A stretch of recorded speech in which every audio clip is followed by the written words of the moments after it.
ఇలాంటి క్వశ్చన్ చేయడంలో 90% స్టూడెంట్స్ అయితే ఫెయిల్ అవుతారు. మనకు 100% 1000 మెంబర్స్ టోటల్ జనాభా ఉన్నారు ఒక టౌన్లో. మనకు 100% అనుకోండి, దాంట్లో 60% ఫీమేల్ ఉన్నారు. ఫీమేల్లో 60%లో 20% అంట చదువుకున్న వాళ్ళు ఉన్నారు. ఓకేనా? 20% అంటే ఎంత? 10%. సో 12% అనేది మనకి ఈ 60లో 12% అనేది మనకు చదువుకున్న వాళ్ళు ఉన్నారు. సో రిమైనింగ్ 40% మనకు ఫీమేల్ అవుతారు, మేలు. టోటల్లో మనకు 25% అంట చదువుకున్న వాళ్ళు ఉన్నారు.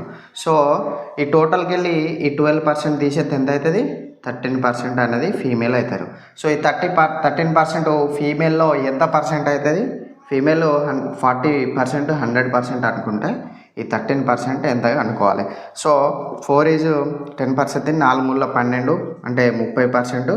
మనకు 10% 4 అవుతుంది. సో 4ను డివైడెడ్ బై 4 చేస్తే 2.5% మనకు 1 అవుతుంది. ఓకేనా? సో 2.15% టోటల్ 32.5% అయితే రావడం జరుగుతుంది.